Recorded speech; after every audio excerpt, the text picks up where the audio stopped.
नमो तस्य भगवतो अरहतो सम्मा सम्बुद्धस्स। नमो तस्य भगवतो अरहतो सम्मा सम्बुद्धस्स। नमो तस्य भगवतो अरहतो सम्मा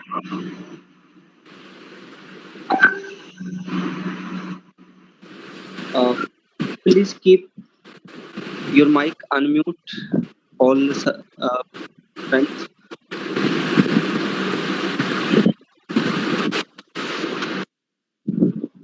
थैंक यू। तो आज के धम्म संगायन में आप सभी साथियों का स्वागत है। हम सभी जितने भी, चाहे धार्मिक व्यक्ति के तौर पे लें या फिर केवल एक सामाजिक व्यक्ति के तौर पे लें, तो हमारी जो एक अस्तित्व है वो बृहत्तर समाज से जुड़ा हुआ है। हर प्राणी एक सामाजिक व्यक्ति है और सामाजिक व्यक्ति के नाते ही हमारा एक लगाव है, कुछ जिम्मेदारियां हैं बाकी लोगों के साथ।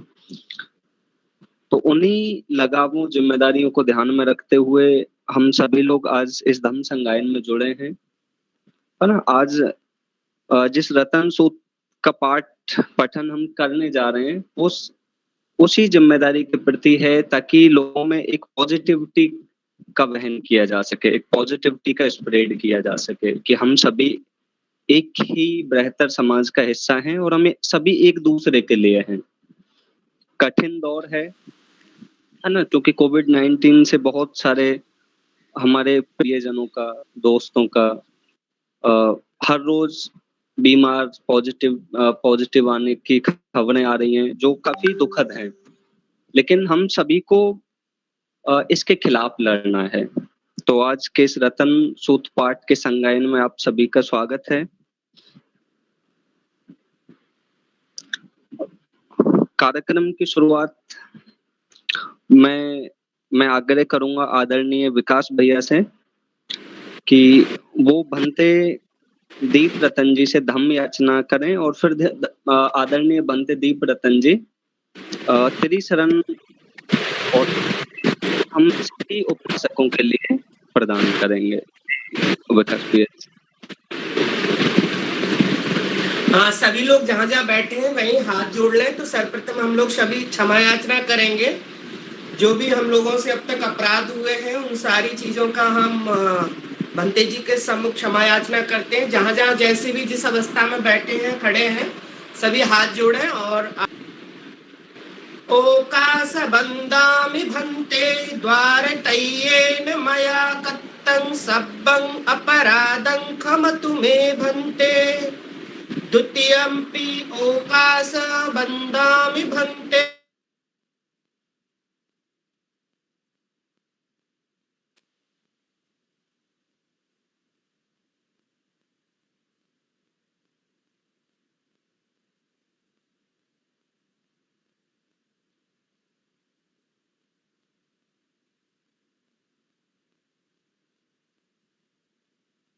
द्वार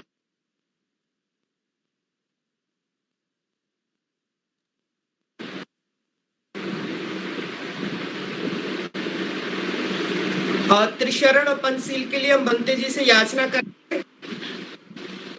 ओकास अहं भंते त्रिशरणेन सह पंचशीलं धम्मं याचामि अनुग्रहं कृत्वा शीलं देथ मे भंते द्वितीयंपि अहं भंते त्रिशरणेन सह पंचशीलं धम्मं याचामि अनुग्रहं कृत्वा शीलं देथ मे भंते तृतीयंपि अहं भंते त्रिशरणेन सह पंचशीलं धम्मं याचामि अनुग्रहं कृत्वा शीलं देथ मे भंते।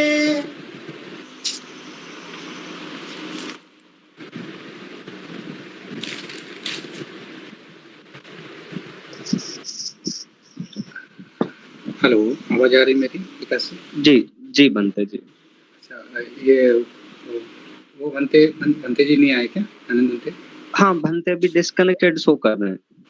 अच्छा अच्छा अच्छा, तो और कोई भंते हैं क्या? उनसे करा सकते हैं आप? नहीं भंते जी, अभी तो नहीं जुड़े हैं कोई भी। अच्छा अच्छा, सर मेरे सामने एक बनते निब्बान दिख रहे हैं, आप उनसे करा सकते हैं। अच्छा आ गए क्या? हाँ, उनसे आप ले लीजिए, अच्छा बनते रहेगा। निब्बान जी बुद्ध बंध वो त्रिशरण और पंचशील दीजिएगा। अभी हमने धम्मयाचना और क्षमायाचना किया है, अगर आप सुन पा रहे हैं तो। वॉइस को ओपन करें। आपका वॉइस नहीं आ रहा, वॉइस को ओपन करें। बनते निब्बान।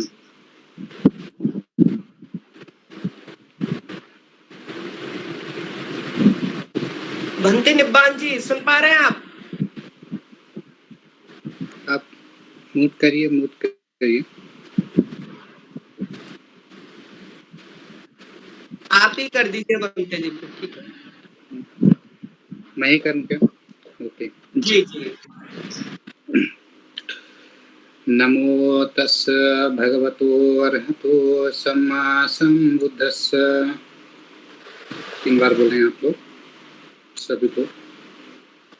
नमो तस्य भगवतो अरहतो सम्मा सम्बुद्धस्स। नमो तस्य भगवतो अरहतो सम्मा सम्बुद्धस्स। नमो तस्य भगवतो अरहतो सम्मा सम्बुद्धस्स। बुद्धं शरणं गच्छामि। बुद्धं शरणं गच्छामि। धम्मं शरणं गच्छामि। धम्मं शरणं गच्छामि। संघं शरणं गच्छामि। संघं शरणं गच्छामि। द्वितीयंपि बुद्धं शरणं गच्छामि। द्वितीयंपि बुद्धं शरणं गच्छामि। द्वितीयंपि धम्मं शरणं गच्छामि। द्वितीयंपि धम्मं शरणं गच्छामि। द्वितीयंपि संघं शरणं गच्छामि। द्वितीयंपि संघं शरणं गच्छामि। तृतीयंपि बुद्धं शरणं गच्छामि। तृतीयंपि बुद्धं शरणं गच्छामि। तृतीयंपि धम्मं शरणं गच्छामि। तृतीयंपि संघं शरणं गच्छामि। तृतीयंपि संघं शरणं गच्छामि। तृतीयंपि संघं शरणं गच्छामि। अहं तङ्गतीर्थ नामवन्ते पाणातिपाता वेरमणि सिक्खापदं समादयामि। पाणातिपाता वेरमणि सिक्खापदं समादयामि। आदिन्निदाना वेरमणि सिक्खापदं समादयामि। आदिन्निदाना वेरमणि सिक्खापदं समादयामि। कामेषु मिच्छाचारा वेरमणि सिक्खापदं समादयामि। कामेषु मिच्छाचारा सिक्खापदं समादयामि। मुसावादा वेरमणि सिक्खापदं समादयामि। मुसावादा वेरमणि सिक्खापदं समादयामि। सुरामेरमुच्चपवानठाना वेरमणि सिक्खापदं समादयामि।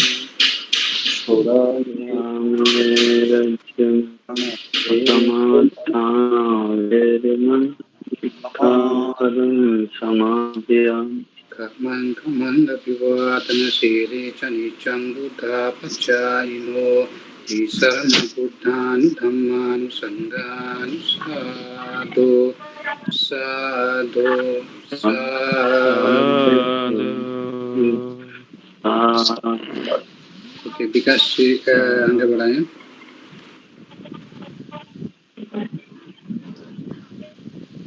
जी बहुत बहुत साधु साधु साधु बनते।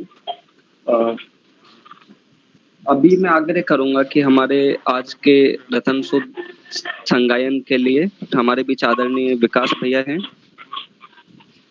है ना, जो कि मुख्य कोऑर्डिनेटर के साथ हैं। साथियों, अगर आप माइक अनम्यूट रखेंगे तो वॉइस इको ना होगी।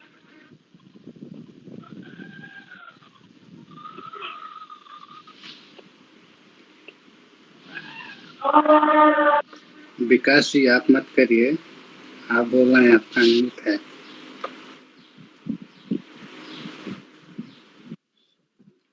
जी धन्यवाद। तो मैं अभी रिक्वेस्ट करूंगा विकास भैया से कि वो अनम्यूट करें और आज के इस पूरे संगायन का वेलकम स्पीच के साथ स्वागत करें। आदरणीय विकास भैया। हमारे बीच में भिक्षु संघ के प्रतिनिधि आदरणीय भिक्षु दीपरतन जी और आदरणीय भंते निब्बान जी जुड़े हुए हैं। आप दोनों के प्रति मैं बहुत बहुत अभिनंदन करता हूं, आपका स्वागत करता हूं। और साधुवाद आपको सर। धन्यवाद भंते जी। और हमारे बीच में बालकृष्ण सिंह जी, भुवनेश कुमार जी, बोधि धर्मन राहुल जी, दिनेश कुमार जी, डॉक्टर महेंद्र कुमार आनंद जी, डॉक्टर एकता वर्मा मैम जुड़े हैं मगध यूनिवर्सिटी से, हरिकेश जी जुड़े हैं, निर्मल कुमार जी जुड़े हैं पाली दर्शन चैनल से, वासनिक जी जुड़े हुए हैं, फोक मेहता जी जुड़े हुए हैं थाईलैंड से, साधना नंदवारे जी जुड़े हुए हैं, सम्यक दृष्टि वर्ल्ड जुड़े हुए हैं। भाई मेरा कॉन्फ्रेंस चल रहा है, ठीक है, मैं अभी बात नहीं कर पाऊंगा। सर एक्चुअली बाहर आए जुड़े हुए हैं, सरवन जी जुड़े हुए हैं, सुरेश दावाड़े जी जुड़े हुए हैं, दमैक और बिरमा राम जी जुड़े हुए हैं। तो आप सभी का हम Rajasthan Buddhist heritage and culture development promotion foundation की ओर से बहुत बहुत स्वागत करते हैं। और जैसा कि आज हमने रतन सूक्त का पाठ रखा है, तो हम पाली त्रिपिटकों को अगर आप लोगों ने नाम सुने हैं अच्छे ढंग से, और सुनना भी चाहिए आपको, क्योंकि ये शास्त्र हैं। और त्रिपिटक 3 है, सुत्त पिटक, विनय पिटक और अभिधम्म पिटक। और सुत्त पिटक के जो है कि 5 हिस्से होते हैं, उनमें से दीघ निकाय, मध्यम निकाय, संयुक्त निकाय, अंगुत्तर निकाय और खुद्दक निकाय। खुद्दक निकाय के भी 15 हिस्से माने गए हैं, बाकी छठी संगायन में 4 को और जोड़ा गया है। तो उन 15 में से एक का सुत्त निपात है, और सुत्त निपात के भी 5 भागों में डिवाइड किया गया है, उरग वग्ग, चुल्ल वग्ग, महावग्ग, अट्ठक वग्ग, पारायण वग्ग। तो उसमें चुल्ल वग्ग के अंतर्गत बहुत सारे सुत्त आते हैं। उन्हीं में से एक जो पहला सुत्त है वो रतन सुत्त है, जिसमें 17 गाथाएं हैं। और इसके बारे में अगर आप लोगों ने थोड़ा वैशाली का नाम सुना है, तो वैशाली एक जमाने में मगध से भी उत्कृष्ट गणराज्य हुआ करता था। उसकी अट्टालिकाएं इतनी ऊंची अट्टालिकाएं होती थी कि लोगों ने जब उपमात्मक रूप से वर्णन किया है, तो ऐसा लोगों ने लिखा है कि उनकी जो अट्टालिकाएं, उनके जो महल थे, आकाश को छुआ करते थे। इतना धन धान्य से संपन्न वैशाली गणराज्य हुआ करता था। और वहां के जो लिच्छवियों का वो मतलब राजधानी थी वैशाली, उनकी जो यूनिटी थी पूरी दुनिया में उस जमाने में काबिले तारीफ थी। अंग, मगध, काशी, कौशल, बज्जी, मल्ल, चेदी,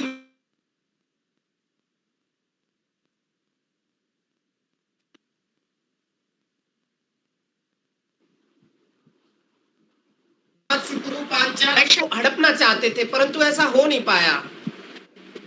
कोशिश उन्होंने बहुत की उस चीज को करने की, परंतु क्योंकि वैशाली जितनी समृद्धता थी, जब आप पढ़ोगे वैशाली को, आम्रपाली के विशेष संदर्भों में वैशाली को पढ़ना, राजा विशाल के विशेष संदर्भों में वैशाली पढ़ना, लिच्छवी गणराज्य के संदर्भों में वैशाली को पढ़ना, तो वैशाली का भूभाग भी काफी लंबा चौड़ा और विस्तृत हुआ करता था।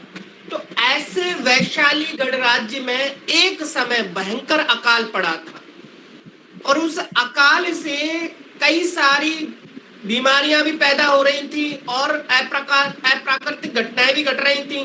तो लोग जब बीमार होते हैं, और एक भयानक माहौल बन चुका था, बिल्कुल जैसे आज की तरह हम देख रहे हैं पूरी दुनिया में जो एक कहर बरपा रहा है कोरोना, ऐसा ही माहौल एक जमाने में वहां बहुत बड़ी आपदाएं एक साथ में आ गई थी। तो उन आपदाओं का लिच्छवियों ने काफी सारी चीजों से समाधान करने की कोशिश की, परंतु वो लोग उस चीज को कर नहीं पाए थे। तो उन्होंने फिर तथागत गौतम बुद्ध भगवान को आमंत्रित किया, तो भगवान ने स्वयं इस रतन सूक्त का पाठ उनके सम्मुख किया और कुछ दिन बाद वहां की सारी समस्याएं खत्म हो गई थी। ऐसा हमें पाली त्रिपिटक साहित्य में सुत्त निपात के इस रतन सूक्त के व्याख्या और उसमें मिलता है। तो अब इसका हम पाठ सुनेंगे। भंते जी, आदरणीय भंते भिक्षुदीप रतन जी इसका पहले पाली में संगायन करेंगे और उसके बाद उसका समरी हमें बताएंगे। तो आप सभी से जब तक पाली का पाठ चले तो आप सभी लोग हाथ जोड़े बैठे रहें और ध्यान पूर्वक एकदम अपने दिमाग में धारणी करें कि आप साक्षात तथागत गौतम बुद्ध से वैशाली में बैठे हुए इस सूक्त का पाठ सुन रहे हैं। तो अब हम भंतेदीप रतन जी को आमंत्रित करते हैं पाली में रतन सूक्त का संगायन करने के लिए। थैंक यू विकास जी। आपको और सभी जितने भी मेंबर्स लोग इसमें जुड़े हुए हैं उन सभी लोगों का साथ हुआ।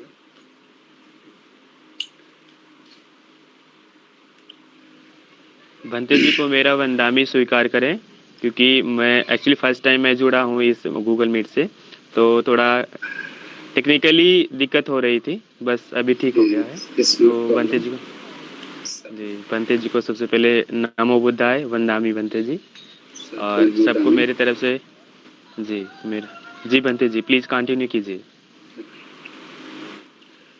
नमो तस्स भगवतो अरहतो सम्मा सम्बुद्धस्स। नमो तस्स भगवतो अरहतो सम्मा सम्बुद्धस्स। नमो तस्स भगवतो अरहतो सम्मा सम्बुद्धस्स। कोटितसहस्रसहस्रो चक्रवालेषु देवता यशनं पठयन्त्यं चरणशालियं पुरे। रोगामनुष्यलोकं सम्भूतं दिवितं भयं केपमन्तबुधा वेति वरितं यो मनामये।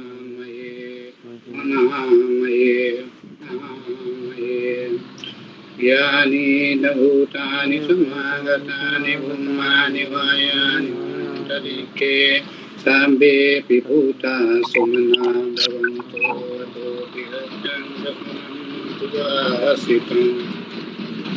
तस्माहि भूतानि सामेत साम्बेऽहमेतं करोमि मनुष्याचया। दिवाचरतो चरन्ति अवलं तस्माहि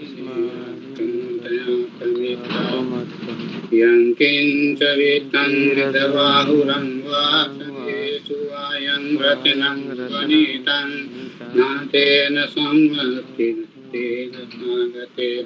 इदं विबुद्धे रतनं पणितं एतेन सच्चेन सुवर्त्योतु। अयं विरागं नवतं पणितं यदगच्छमुनि समाहितो। नातेन धम्मेन स्मृति किञ्चिदं रतनं पणितं एतेन सच वज्रेण होतु। यङ्गोदशेतो परिवानियं शुचिं समाधिगच्छमाहो। समाधितेन समोचा विभज्यतीदं रतनं पणितं एतेन सच्चेन सुवर्त्योतु। ये भूगलात् सतङ्गात् चत्वारि एतानि युगानि तेन कनीयं सुगर्षं सविकादायेषु दिनानि महाफलानि। एतेन सङ्घेन रतनं पणिते तेन सञ्चेन सुवर्त्योतु। यं सोपयोक्ता मनसादहेन निकामिनो गतं न संसमे। ते पतिपतावत् अमतं विदग्धा लाद्धामुदितवियुतं भोजमाना इदन्ति सङ्घे रतनं पणितं एतेन सच्चेन सुवर्त्योतु।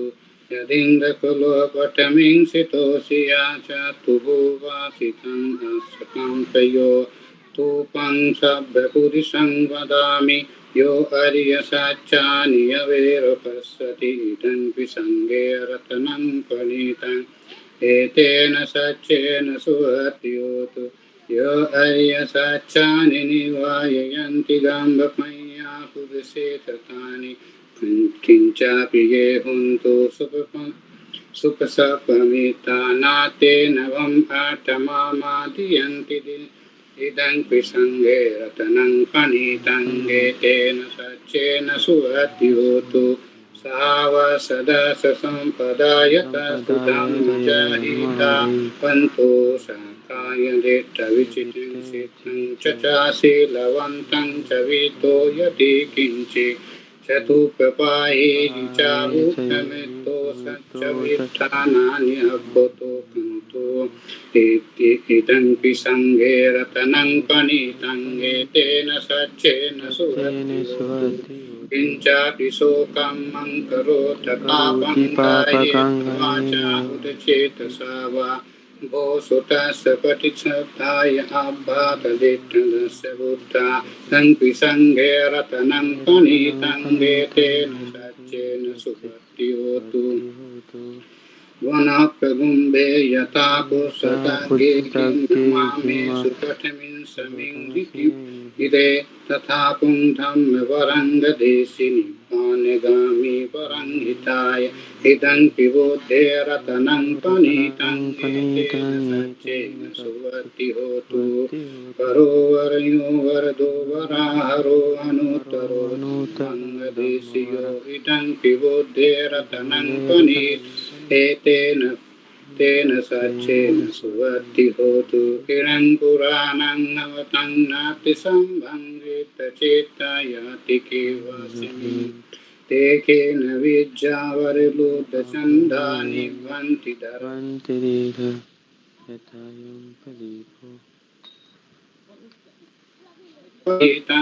तेन सच्चेन सुहति होतु यानि दभूतानि समागतानि तथागतं देवमनुष्यपूजन बुद्धं नमस्सा सुहति होतु यानि दभूतानि समागतानि बुम्मानि वायानि दलिखे तथागतं देवमनुष्यपूजन्तं धम्मं नमस्सा सुहति होतु यानि दभूतानि समागतानि बुम्मानि वायानि वहन्तलिखे तथागतं देवमनुष्यपूजन्तं सङ्गं नमस्सामि भवतु सर्वमङ्गलं रक्षन्तु सदा सुखी भवन्तु भवतु सर्वमङ्गलं रक्षन्तु सर्वदेवता सर्वधर्मानुभावेन सदा सुखी भवन्तु ते भवतु सर्वमङ्गलं रक्षन्तु सर्वदेवता सर्वसङ्घानुभावेन सदा सुखी भवन्तु ते साधु साधु साधु।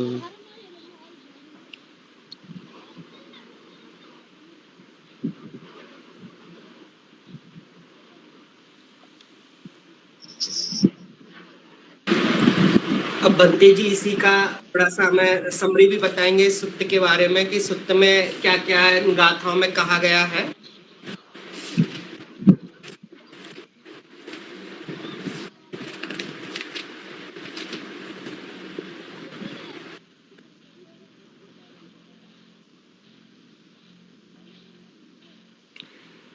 स्टार्ट करूं क्या प्रकाश जी?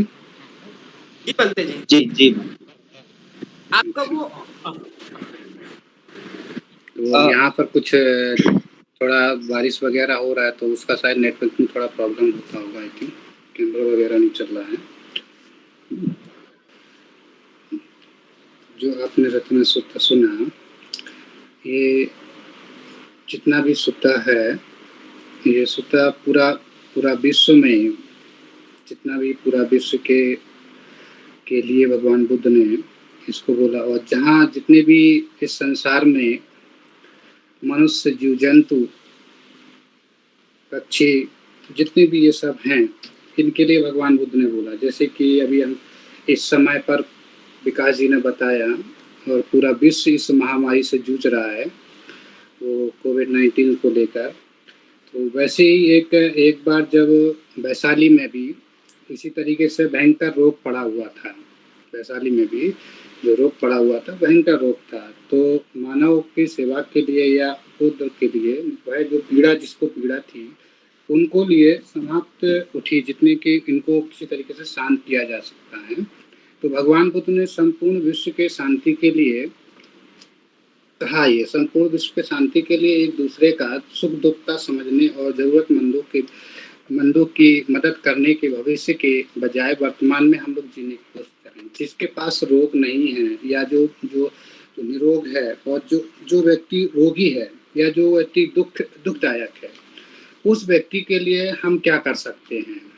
इस वर्तमान स्थिति पर हम फोकस करेंगे, हम पास्ट में ना जाकर हम फोकस करेंगे वर्तमान पर। अभी तो वर्तमान की स्थिति में पूरे विश्व में महामारी चल रही है, तो हम क्या कर रहे हैं कि भविष्य के बजाय हम वर्तमान में जीने का संदेश दिया जाए। मतलब कि जो वर्तमान में हम लोग हैं इसका संदेश दिया जाए। तो वर्तमान में जो अभी हमारे पे क्या चल रहा है, कोरोना वायरस का है दौर है, ठीक है। तो इसके पहले भी 2500 वर्ष पहले भी भगवान बुद्ध के संदेश में आज भी ऐसा इसका संगीत है, इसका उल्लेख आता है। और हम सभी को चाहिए कि भगवान बुद्ध ने जो शांति, अहिंसा, सेवा, परोपकार जो किया है हम सभी लोगों के लिए, हम सभी मानव जाति को लिए और जीव जंतु के लिए, इन सभी के लिए जो संदेश भगवान बुद्ध ने दिया था, तो उस पर चलकर हम कोशिश करें तो इस महामारी को हम लोग प्रकोप जो चल रहा है अभी, तो इसको जो मानव जगत को है मुक्ति इसको दिलाई जाए। तो हम लोगों को प्रयास करना चाहिए। और इसको आपको पता ही है कि विकास जी ने ऑलरेडी आपको बताए रखा है कि उत्तर निकाय का धम्मपद से जो अठ कथाओं के अनुसार ही इसके लिए को लिया गया। वैशाली राज्य को तीव्र मतलब महामारी एक फैली हुई थी, तो इसी मृत्यु तांडव चल रहा था उस समय। मृत्यु मतलब कि जैसे कि आज मृत्यु चल रही है ना, मैं न्यूज में इंडिया में देख रहा हूँ, ज़्यादातर पूरे विश्व में तो इतना ज़्यादा नहीं है, लेकिन इंडिया में बहुत ज़्यादा इस समय लोग मृत्यु के होते चले जा रहे हैं। फैक्टर पॉजिटिव और निगेटिव दोनों चीज़ें हैं उनके अंदर। तो इन चीज़ों को लेकर उस समय भी चल रहा था। लोगों को समझ में नहीं आ रहा था कि ये क्या करें, लोगों को ये समझ में नहीं आ रहा था उस समय क्या करें। जैसे आज भी समझ में नहीं आ रहा, चाहे गवर्नमेंट हो या एवरीथिंग, जितने भी लोग हैं उनको भी समझ में नहीं आ रहा क्या करूं, पर लोग कोशिश कर रहे हैं उसको। तो ऐसे ही बचाव तरीके से हर तरफ की मौत ही दिखाई पड़ रही थी। तो लिच्छवी राजा जो था चिंतित था, इसमें जो लिच्छवी जो राजा था वो चिंतित था बहुत ज्यादा। जैसे कि आज की गवर्नमेंट के होंगे या चिंतित नहीं होंगे पता नहीं, लेकिन हमारे समाज के जरूर लोग चिंतित हैं इस चीज को मुक्त करने के लिए। तो वैसे ही उसी समय पर नगर में कदम जब इस तरीके की चिंतित था, उसी क्रम में दूर दूर तक लाशें दिखाई पड़ रही थी, डर था, लोग कदम नहीं रख रहे थे उस जगह पर जाने के लिए। तब उस समस्या को लिच्छवियों ने एक मत तैयार किया, मतलब कि एक मत तैयार किया कि इसको कहीं ना कहीं इस बीमारी को हटाना चाहिए। तो इस महामारी को भगवान बुद्ध ही इसको बचा सकते हैं, ऐसा उन लोगों के विचार आया कि किसी व्यक्ति ने कहा भगवान बुद्ध ही इसको बचा सकते हैं। तब उन्होंने तथागत सम्यक संबुद्ध को वैशाली आने का निमंत्रण दिया उनको और भेजा। वहां पर लोगों का विश्वास था कि बुद्ध आने पर उनके दर्शन करने से महामारी समाप्त हो जाएगी। ये रियल फैक्ट है। आप बुद्ध के जितने भी सुत्ता पिटक आप सुत्ता पढ़ेंगे आप, तो उनमें एक एक व्याख्या दिया। ऐसा नहीं कि कोई चीजें आपको उसमें फालतू दी, जितने भी हैं चाहे जितने भी इसको लिखा या जितने भी जो चीजें बताएं वो सब एक फैक्ट, क्योंकि बुद्ध के जो वचन है ना वो ये पूरे अपने जीवन में उतारने से ये ना कि पूरे एक अंग तक हमारे जीवन में आ जाता, तो कोई भी बीमारियां वगैरह दूर हो जा सकती है। तो उनका निमंत्रण दिया, तो निमंत्रण स्वीकार किया। भगवान बुद्ध का भी सम्राट जैसा स्वागत किया गया उनका काफी। और वैशाली संघ ने भगवान बुद्ध के पास जो भगवान बुद्ध के आवास पे कुटागार शाला भी अपना वहाँ ठहरे। 8 उद्यान बनाए उनने, ये तो आपको पढ़ा ही होगा। तो 8 उद्यान उनको बनाए क्योंकि वो समर्पित कर दिए। बुद्ध के कारण नगर की सभी जितनी भी तरह की गतिविधियां थी, मतलब जितनी भी बीमारियां थी वो सब रुक गई। तो इसी के साथ साथ जैसे कि हम लोग याचना किए भगवान बुद्ध को, तो इसीलिए हम लोग कहते हैं सत्समन कोटि चक्रवर्ती वाले वादेशु देवता गण। जितने भी ये देवता गण हैं उनके प्रताप मतलब उनके प्रकोप से स्वीकार करते हैं तथा उनके प्रभाव से वैशाली नगर रोग, जो वैशाली नगर रोग है अम्पवाली वंदना के साथ साथ भय को तत्काल इसको समाप्त किया जाए। तो इस तरीके की ये गाथाओं को, जैसे कि हम लोग फर्स्ट गाथा को लेकर चलते हैं। इस समय धरती है, आकाश में जो भी प्राणी हैं या भूत में है उपस्थित हैं, जितने भी हैं उपस्थित होने वाले, आने वाले समय के होंगे या जाने वाले समय के होंगे, सब मान्य गुण जिसको हम लोग कहते हैं जितने भी ये सभी लोग हैं भिन्न चित्त में, मतलब कि इसके अनेक प्रकार के चित्त जिस तरीके से कहते हैं, इसकी कथन भगवान बुद्ध की जो धर्म वाणी में कहा गया, इसका सुने आप सभी लोग। जैसे आप लोगों ने सुना या उस समय भी लोग सुनते थे, तो उस समय क्या है ना कि तन ही भूतंग, तो हम लोग कहते हैं ना कि जिन चीजों को इस प्रकार आप ध्यान से सुने, अपने ध्यान लगाएं, मन कंत करें, तो मनुष्य के प्रति जो मैत्री है, जो मनुष्य के प्रति जो मैत्री भाव रखते हैं, जिनका मनुष्य के आप सभी लोगों को बाल बलि, योग, पूजा, प्रसाद, ज्ञान, प्राण, जो भी जितनी भी जो चीजें हमारे जीवन में आती हैं, प्रमाद रहित होने वाली चीजें हैं, उनको हम कैसे समाप्त करें, तो वो चीजें भगवान बुद्ध ने उन चीजों को बताया। तीसरी गाथा में ये कहा, इस लोक में अथवा अन्य लोकों में, मतलब इस लोक का मतलब कि हम जहाँ भी वर्तमान में रह रहे हैं, इस लोक हो या अनेक जितने भी लोक होते हैं, जो भी लोक हैं, तो उन लोकों में भी धन संपत्ति तथा स्वर्गों के जो भी अमूल रतन है, अमूल रतन जितने भी हमारे पास अमूल रतन है, उनमें से कोई भी तो तथागत बुद्ध के समान श्रेष्ठ ही हो सकता है। सचमुच यह भी बुद्ध का उत्तम गुण है, भगवान बुद्ध का ये उत्तम गुण है। तो भगवान बुद्ध ने इस कथन को भी बड़ा कल्याणकारी बताया कि आप सभी मनुष्यों के लिए बहुत कल्याणकारिक है। सामायिक, जिसे हम चौथी की बात करते हैं, सामायिक चित्त की हम लोग कहते हैं। सामायिक चित्त शाक्य मुनि गौतम बुद्ध ने जिस राग, मुक्ति, आश्रय, हिंद, श्रेष्ठ, अमृत जितने भी हमारे पास थे लोग, तो उस लोकांतर निर्माण धर्म के समान हम लोगों ने निर्माण धर्म के समान कुछ भी नहीं है, मतलब इसके समान कुछ भी नहीं। सब परिवर्तनशील है, बदलता रहता है, चेंजिंग। आपने उसमें पढ़े होंगे यूनिवर्सल रूल आपने पढ़े होंगे, अनिच्चं दुक्खं अनात्मा, मतलब कि हर व्यक्ति को चेंज होता रहता है, कुछ भी श्रेष्ठ नहीं है, कुछ भी चीज बचता नहीं है, चाहे मनुष्य हो, चाहे जीव जंतु हो, चाहे कुछ कोई भी हो, वो सब चेंज होता रहता है, बदलता रहता है। तो इसीलिए जो बीमारी है, ये बीमारी जो आई है, इससे भी हमें ये लगता है कि इसको हम परित्राण पाठ करने से या पूजा करने से या किसी भी तरीके से हम कुछ अच्छा बोलने से दूसरे का भला होता है। जैसे कि हम कोई खत्म हो जाता है तो हम लोग उसमें शोक व्यक्त करते हैं, हम लोग उसको श्रद्धांजलि भी देते हैं, पर हम उस इतना तो नहीं, लेकिन हम श्रद्धांजलि अपनी तरफ से जो हमारी ड्यूटी बनती है, जो बुद्ध के जो भिक्षुओं के प्रति, बुद्ध का जो टीचिंग था भिक्षुओं के प्रति, और भिक्षुओं का जो ड्यूटी बनती है, वो तो ये नहीं कि हमने मतलब कि अपनी ड्यूटी से वो बाहर चले जाएं, ड्यूटी से बाहर नहीं जा सकते। उनका जो चाहे इतनी भी बीमारियां हो या किस भी हो, तो जो भंते लोगों का या किसी उपासक के प्रिय जो ड्यूटी बनती है, वो ड्यूटी उसको निभानी पड़ेगी। तो इसीलिए भगवान बुद्ध ने कहा सभी व्यक्तियों को अपनी ड्यूटी, इसलिए मैत्री हर व्यक्ति के लिए बनाए रखो, भावना हर व्यक्ति के लिए करते रहो, हर व्यक्ति के लिए उनकी मित्र भावना जो है हमारे पास, मैत्री भावना, उसको हमेशा उसके पास होनी चाहिए। इसलिए करने मैत्र सूत्र को लेकर, रतन सूत्र को लेकर, इसने भगवान बुद्ध ने बहुत सारी चीजों को इसमें कहा है। तो इसीलिए हम लोग जब आगे चल के बात करते हैं, जैसे कि किसी समय पर एक भगवान बुद्ध ने एक प्रश्न पूछा किसी से, मतलब कि उसी ने भगवान बुद्ध से प्रश्न पूछा, यह भंते बताए कि ये तो चमत्कार हुआ, मतलब कि ऐसा कहा, वैशाली में आ गए भगवान बुद्ध, ठीक है। अब वैशाली में आ जाने के बाद तो एक भंते ने सवाल कर लिया, भगवान ये तो चमत्कार हो गया, आपके आने से पूरी बीमारी समाप्त हो गई है, आपके आने से बीमारी पूरी समाप्त हो गई। तो भगवान बुद्ध ने उससे कहा, भिक्षु आज की नहीं है ये, मतलब कि जो भगवान बुद्ध के समय, उसके पहले भी जो 28 बुद्ध हुए हैं, उनके पहले भी बीमारियां हुआ करती थी, ऐसा नहीं कि बीमारियां नहीं हुआ करती थी, बीमारियों का जो प्रकोप चल रहा था वो भी उस समय भी चलता था। तो आज का जो युग में, तो उसने भगवान बुद्ध ने कहा ये भिक्षु, ये आज की बात नहीं है, ये आज की बात नहीं। मैं पूर्व काल में शंख नामक आप पढ़ेंगे, उसके शंख नामक के नाम से ब्राह्मण हुआ करता था, प्रत्येक बुद्ध पुरुष के चैत्य की पूजा करता था, वो प्रत्येक जो बुद्ध हुए थे उसकी चैत्यों की पूजा करता था। और यह जो कुछ भी हुआ है, उसे पूजा के विपाक से समझिए कि ये हुआ है। उसी दिन वह तो अल्प था और अज्ञानी था, वो कुछ भी नहीं जानता था, पर लेकिन उसके करने से ऐसा महान कल आया उसके समय पे। तो बीज, जैसे कि भगवान बुद्ध ने उसको समझाया कि बीज तो होता ही है, मतलब कि बीज तो होता है, छोटा ही होता है, पर उसे पैदा हुआ वृक्ष आकाश में भी छू सकता है, मतलब कि जो बीज होता है तभी छोटा होता है, पर धीरे धीरे उसमें डालेंगे तो बड़ा होगा, वो उतनी बड़ा चला जाएगा, तो वो भी एक आकाश को भी छू सकता है, ऐसा नहीं है, छूने में समर्थ हो सकता है वो, थोड़ा थोड़ा भी त्याग हम लोग कर सकते हैं, मतलब कि थोड़ा भी हम लोग कोशिश कर सकते हैं इस बीमारी को भगाने के लिए, तो हमको प्रयास करना चाहिए।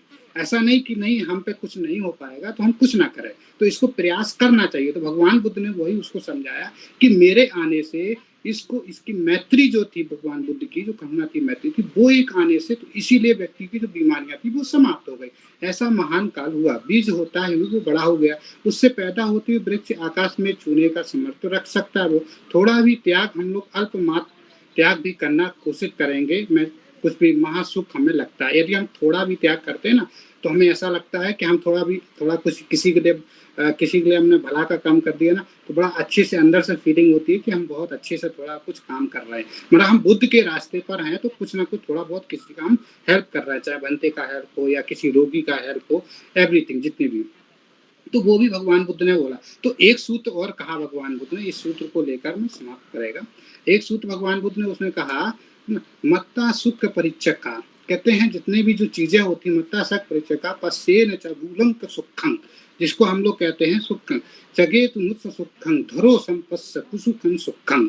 इन चीजों को लेकर हम किस तरीके से सुखं के जीवन जी सकते हैं, पर दुख पर कहते हैं दुख सुख उपदान ये न तन्नो सुख मिच्छति, ये है। और इसके बैर संगत संगति ठेठन बेरोचा परिमुच्यति, इसके बाद में कहते हैं अर्थात इसका थोड़ा सुख परित्याग से यदि अधिक सुख का लाभ दिखाई देता है, तो धीर पुरुष, मतलब धैर्य करने वाला धीर पुरुष, सुख के ख्याल के अल्प सुख का त्याग कर देता है। वो जो भी उसके अंदर ख्याल आते होंगे कि हम ऐसा नहीं, तो दूसरे को दुख को देखकर अपने लिए सुख चाहता है, वो दूसरों को दुख के लिए अपने सुख चाहता है, पर बैर में, और बैर से चक्र होता है, बैर से बैर चक्र होता है, फंसा हुआ होता है व्यक्ति, उससे निकल नहीं सकता, तो अवैर ही बैर उसको शांत कर सकता। तो भगवान बुद्ध ने इस गाथा को उनको कहा, इस गाथा को बौद्ध भिक्षुओं को और उस नगर वासियों को उनको समझाया। तो भगवान बुद्ध ने इन चीजों को धीरे धीरे करके किस तरीके से राग दोष अहंकार जितने भी थे, तो बीमारियां धीरे धीरे आज पूरा भी है, चाहे बुद्ध गया को लेकर आप देख लो, वर्तमान की स्थिति को किसी को भी देख लो, हर व्यक्ति मंगल मैत्री कर रहा है। कोई भी व्यक्ति, थाईलैंड में क्या है ना, यहाँ पर हर एवरीडे चैंटिंग होता है, वो हुए कुछ ना, लेकिन हमारा जो ड्यूटी बनता है, हमारा जो कर्तव्य बनता है, वो हमें करना चाहिए।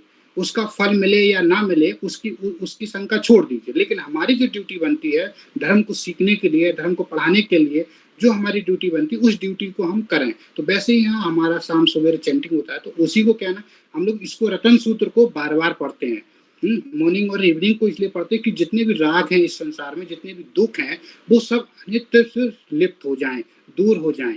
तो ये भगवान बुद्ध ने इसको बहुत महत्व दिया हुआ है इस सूत्र को लेकर, इसलिए करणीय में तो सूत्र भी आता है इसी के साथ में, दुखों से मुक्ति के लिए। तो बहुत बहुत धन्यवाद आप सभी लोगों का, आपने सुना, और मैं विकास जी से कहता हूँ आगे बढ़ाएं कार्यक्रम। जी बहुत बहुत साधुवाद बनते। आदरणीय बनते दीप रतन जी ने बहुत ही सुंदर शब्दों में रतन सूत्र को पहले पाली में संगायन किया, फिर उसका बहुत ही आसान वे में, आसान भाषा में हम सभी के समक्ष हिंदी में रखा। देखिए मूल जो भाव है रतन सूत्र के पीछे, कि हम सभी मनुष्य एक मानव समुदाय का हिस्सा हैं, और उस मानव समुदाय का सदस्य होने के नाते हमारी जिम्मेदारी बनती है कि हम सभी को प्रोत्साहित करें, सभी के अंदर एक मजबूती पैदा करें। और जब हम अपने ही बाकी के साथियों के साथ, चाहे हम एक पैसे से मदद ना कर सकें, अगर अपन उनमें एक मानसिक चेतना का विकास कर दें कि हम तुम्हारे साथ खड़े हैं, अगर जो भी हारी बीमारी तकलीफ होगी हम तुम्हारे साथ हैं, हमारे जो भी धार्मिक बंधु हैं चाहे वो कितनी ही दूर हैं हमसे, है ना, अगर संभव हुआ तो हम पैसे से मदद करें, हम शब्दों से मदद करें। तो यही दीप रतन सूत्र का मूल भाव होता है। तो अभी मैं आग्रह करूंगा आदरणीय गोविंद मीणा भैया से कि वो माइक को अनम्यूट करें, और इस पूरे कार्यक्रम में हमारे बीच जो सम्मानित साथी जुड़े हुए हैं, आदरणीय भिक्खु संघ जो जुड़ा हुआ है, उन सभी के प्रति आभार ज्ञापन करें।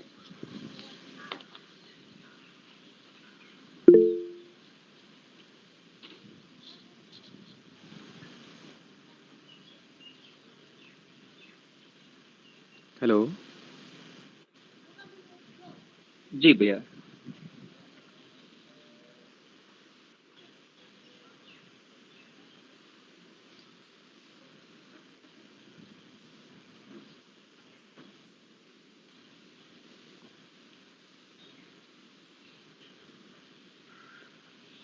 आदरणीय गोविंद भैया, आप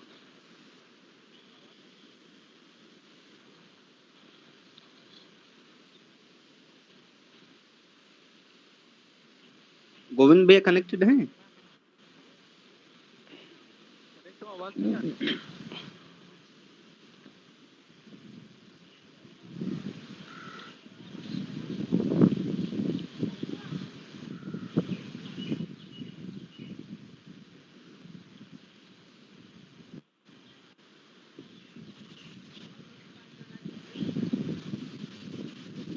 जी शायद गोविंद भैया की तरफ से नेटवर्क इश्यू है, उनका आवाज सही से नहीं आ पा रहा है।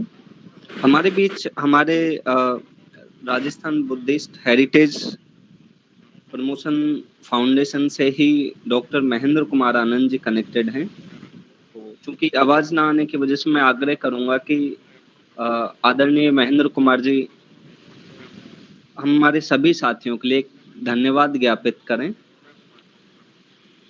जी महेंद्र सर, आप सुन पा रहे हैं?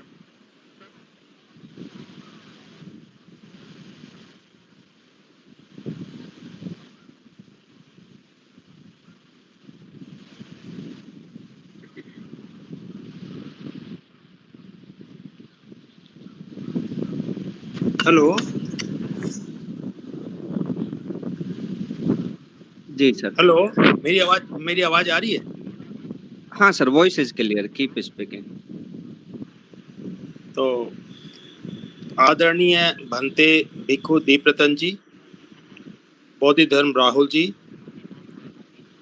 श्री रमेश रोहित जी, गोविंद मीना जी, नरेश निगारिया जी, निर्मल कुमार जी, पाल दर्शन जी, पुष्पा दबाड़े जी, सम्यक दृष्टि वर्ड से भंते जी, सीमा बौद्ध जी, सुरेश दबाड़े जी, एक हमारे नए साथी हमसे जुड़े हुए हैं महेश गोरा जी जयपुर से, श्री विकास जी और श्री बीरमा राम जी और पूजनीय अन्य भंते जी।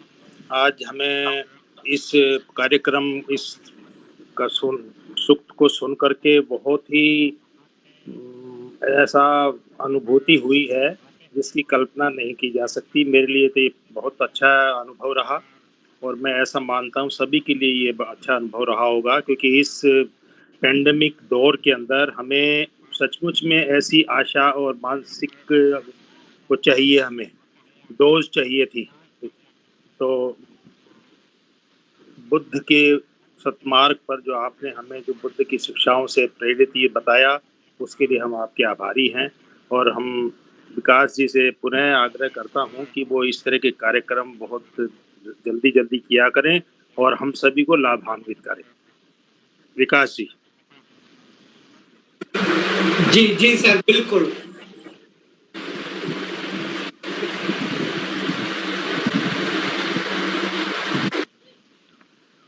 जी बहुत बहुत धन्यवाद। अब मैं आग्रह करूंगा आज के हमारे संगायन में जुड़े हुए हैं। जी कुछ बोलना चाह रहे हैं धम्मपालन गाथा से पहले। जी जी भंते जी। देखिए, मैं ये कहना चाहता हूँ आप सभी लोगों से, आपकी जो ऑर्गेनाइजेशन है काफ़ी अच्छा काम कर रही है ऑनलाइन स्टेटस पे लेकर और भी लेकर, लेकिन जितने भी हैं इसमें हमसे एक दो लोग, शायद मैं किसी से भी इसमें मुलाकात नहीं है मेरी, मतलब एक लोगों को छोड़ के आई थिंक, बकाया मैं किसी से भी मैं इतना जानकार नहीं, अभी पहचाना नहीं मैं। लेकिन आप लोगों ने जो कदम उठाया वो बहुत सराहनीय कदम है और इसको आगे बढ़ाने की आप जिस तरीके से आप लोग आज एजुकेशन के मामले में काफ़ी है और वर्तमान की स्थिति में काफ़ी लो क्लास होती चली जा रही है एजुकेशन, क्योंकि चाहे वो हाई स्कूल को लेकर देख लो, चाहे सोशल वर्किंग को लेकर देख लो, कोई भी ठीक, लेकिन आप जहाँ पर भी हैं, जैसे भी हैं, इस महामारी का दौर को लेकर आप जितना भी हो सकता है आप सक्षम हैं और लोगों की मदद कर सकते हैं तो आप करें उनकी मदद, जैसे भी हो, चाहे आप बनते हो या भिक्खु हो, भिक्खुनियाँ हो या उपासक हो, जो भी हो, जिस तरीके से आपकी जो भी सहायता बन सकती है उनके लिए करनी चाहिए आपको। और रही कि आने वाली बुद्ध पूर्णिमा का जो अभी हम और विकास जी ने एक प्रोग्राम बना रहे हैं इंटरनेशनल सेमिनार का, कि उसमें भी बुद्ध पूर्णिमा के दिन भी हम लोग इसमें बहुत एक अच्छा सा कार्यक्रम कर सकें इसको लेकर, और हम भी कोशिश करेंगे बहुत सारे थाईलैंड से भी लोग जुड़े उसको लेकर, और आप सभी लोग उसमें जुड़े, और आप लोग अपने घर पर रह के हर व्यक्ति के लिए मंगल कामना करें। आप अपने घर पे रह के हर व्यक्ति के लिए मंगल कामना करें, तो ये तो आप लोग कर सकते हैं ना। थोड़ा भी आप यदि आप 5% भी अपना समय देते हैं ना, तो आपके लिए वो मंगलकारी होगा काम, लेकिन आपको देना पड़ेगा समय। आप सोचो, हम लोग आए हैं अभी बनते से बदनाम किया आपने बहुत सारा, तो हम लोग एक शिष्टाचार के आधार पे चलेगा ना, तो हम लोगों का जीवन बहुत अच्छा मंगलकारी हो सकता है। हम लोग क्योंकि सीख रहे हैं अभी, हम भी हैं, हम कोई वो नहीं है, आचार नहीं है कि हम सबको, हम भी एक सीख रहे हैं अभी, हम भी एक स्टूडेंट है। बस हम बुद्ध का जो रूल है, बुद्ध का जो हमारी जो ड्यूटी बनती है, हम अपनी ड्यूटी निभा रहे हैं, और उस ड्यूटी के साथ साथ अपना कर्तव्य कर रहे हैं कि हम लोगों तक भगवान बुद्ध का जो संदेश है वो हम पहुंचाएं। तो इसलिए बुद्ध पूर्णिमा के दिन भी आप लोग सभी लोग अच्छा सा अपने घरों में अच्छे से सजाएं और अच्छा सा कार्यक्रम करें, और ऑनलाइन के माध्यम से आप अपनी बात को रखें। आप कितना जानते हैं वो इस मायने नहीं रखता, आप क्या करना चाहते हैं और क्या सीख रहे हैं आप वो। और एक चीज और है, जब भी आप कभी ऑनलाइन पे यदि आप जब भी कभी कोई धम्मदेशना या भंते या कोई अच्छी बात आपके समझ में आ रही है, तो उसको बैठकर शांतिपूर्वक सुने, कभी लेटकर चलते हुए। इस तरीके का धम्म उपदेश भगवान बुद्ध ने वंचित किया हुआ है लोगों को देने के लिए। तो आप सभी लोग उसको मन से सुने, क्योंकि जब आप मन से सुनेंगे ना, तो आपके शरीर में एक एक बॉडी के अंग में आपका जाएगा वो गान, और जब जाएगा ना तो वैसे ही आपके विचार उत्पन्न होंगे। आप सोचो, हम लेट कर सुनेंगे या हम चलते फिरते सुनेंगे, खाते सुनेंगे, तो इस बुद्ध का टीचिंग ये रूल नहीं कहता है, चाहे वो भंते हो या उपासक हो, सभी लोगों के लिए। तो आप लोग उससे मन से सुनो, और जहाँ कहीं भी समझ में ना आए तो उसको लिख के रखो, डिस्कस करो फिर बाद में उस चीज़ों को ले। भाई इतना ही मेरे को कहना था आपको। बहुत बहुत साधुवाद आप सभी लोगों को। जी, बहुत बहुत साधुवाद। ये बंदे जी ने बहुत सही बात कही। कम से कम हम कोशिश कर सकते हैं कि अपने 5 नियर डियर वन है उनको मैसेज करें कि कोरोना के पीरियड में हम आपके साथ खड़े हैं, है ना। कम से कम उनको मानसिक एक संतुष्टि प्राप्त होगी। इसके साथ ही बंते निब्बान जी से मैं आग्रह करूंगा कि वो धम्म गाथा के साथ आज की संगायन का विधिवत धार्मिक तरीके से अंत करें। आदरणीय बंते निब्बान साहब। साधुवाद। सर सब बसों को गाथा है धम्मपालन गाथा, पूरी धम्मपालन गाथा, पूरी धम्मपालन गाथा सब महाकारुणिक भगवान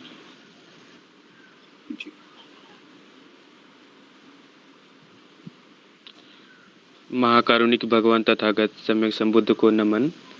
पूज्य भंते जी को सादर वंदामी। और इस रत्न सूत्र चैंटिंग में उपस्थित सभी उपासक और उपासिकाओं को मेरे तरफ से ढेर सारा मंगल कामनाएं, ढेर सारा मंगल मैत्री मैं प्रेषित करता हूँ। अभी पूज्य भंते जी ने बड़े ही सारगर्भित तरीके से रत्न सूत्र का पाठ किया और उसका बड़ा ही सारगर्भित तरीके से उनका सारांश बताया। जो धम्मपालन गाथा की बात है तो सब सुख गाथा मैं करता हूँ। धम्मपालन गाथा अगर सभी लोग मिलके करेंगे तो अच्छा रहेगा। पूज्य बंते जी हमारे साथ में ही हैं। नमो तस् भगवतो अरहतो सम्मा संबुद्धस्स। नमो तस् भगवतो अरहतो सम्मा संबुद्धस्स। नमो तस् भगवतो अरहतो सम्मा संबुद्धस्स।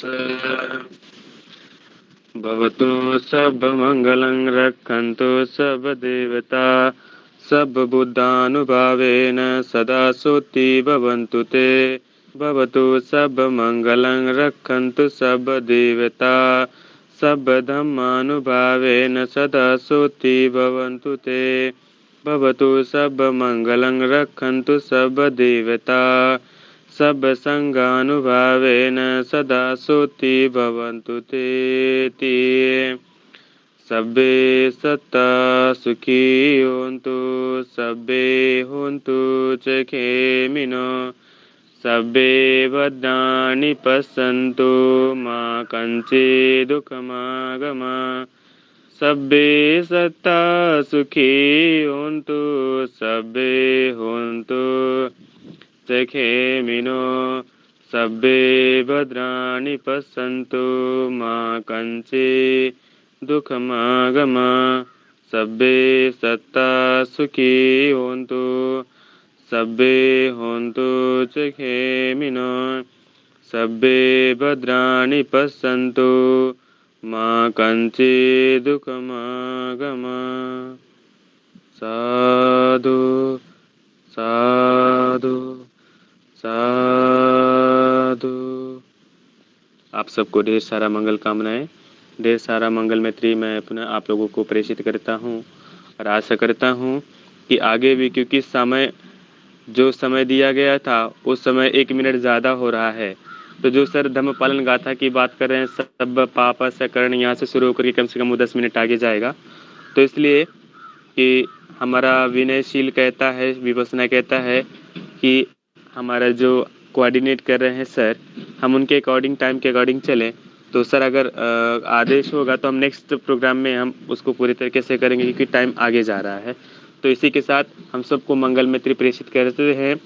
पुनः भगवान तथागत सम्यक समुद्र को वंदन करते हुए, पूज्य भंते जी को सादर वंदामी करते हुए, आप सबको पुनः ढेर सारी मंगल कामनाएं, मंगल मैत्री प्रेषित करते हुए हम अपनी वाणी को यहीं विराम करते हैं।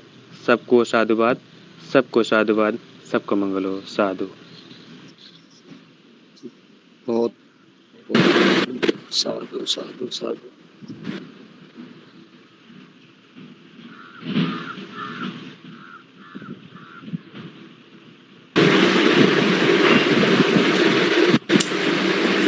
तो सभी का बहुत बहुत धन्यवाद, और अगले कार्यक्रम में जल्दी हम लोग मिलेंगे। किसी एक सूत्र का फिर से संगायन करेंगे, करणीय महत्व सूत्र या महामंगल सूत्र जो भी हम लोग लेंगे, तो जल्दी प्रोग्राम बनाएंगे एक ही सूत्र के साथ में। बहुत बहुत धन्यवाद सर। और एक चीज़, हम अगर आपको समय देंगे तो मैं और एक निवेदन करना चाहूँगा। जी जी। जो वर्तमान समय की जो परिस्थितियां चल रही हैं, जैसे मैं दिल्ली में रहता हूं, तो वर्तमान में अभी तो मैं गांव में हूं।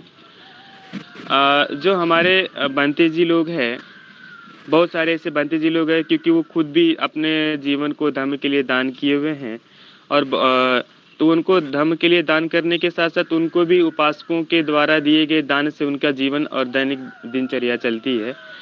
क्योंकि भंते जी लोग कभी किसी उपासक से कहते नहीं हैं, तो हम अपने पूज्य भंते जी से भी, अपने जो भी हमारे उपासक लोग जुड़े हुए हैं, तो वो जो जहाँ भी रह रहे हैं उनके आसपास नज़दीक में जो भी भंते जी लोग दिखे, तो वो खुद उनसे पूछ करके, भंते जी हम ये आपको देना चाहते हैं, क्योंकि वर्तमान की परिस्थितियों में बड़ी ही विकट स्थिति सबके लिए है। तो जो उपासक लोग इस योग्य हैं कि वो सहयोग उन भंते जी का, उन उपासकों का और सारे लोगों का कर सकते हैं जो सही मायने में ज़रूरतमंद हैं, तो प्लीज़ आप लोग कीजिए। क्योंकि हम कल अभी हमारे मम्मा पापा का विपसना भी पूरा हो रहा है, श्रावस्ती हमको जाना भी है, तो कल हम श्रावस्ती जाकर के छोटा सा दान करने का कोशिश करेंगे। तो इसलिए यही मेरा छोटा सा आग्रह था कि आप लोग इन सारी चीज़ों को ज़रूर कीजिए, जो भी अपने परिचित भंते जी लोग हैं। क्योंकि हमारे पास जो दिल्ली में नॉर्थ ईस्ट के भंते जी लोग रहते हैं, तो कुछ लोगों के पास कुछ लोगों का मैसेज मेरे पास ऐसे आया, वो लोग अच्छे भंते जी है कि उनको तमाम तरीके के खाने के, रहने की तमाम सारी ऐसी परिस्थितियां हो रही हैं। तो अगर आप उनको पैसे नहीं दे सकते हैं, तो उनके लिए कम से कम उनके लिए राशन की व्यवस्था करिए। ये मेरा आग्रह है, जो व्यवस्था हो सके। पुनः साधुवाद सबको, सबको मंगल कामनाएं। जी, सभी साथी इसको संज्ञान में रखें।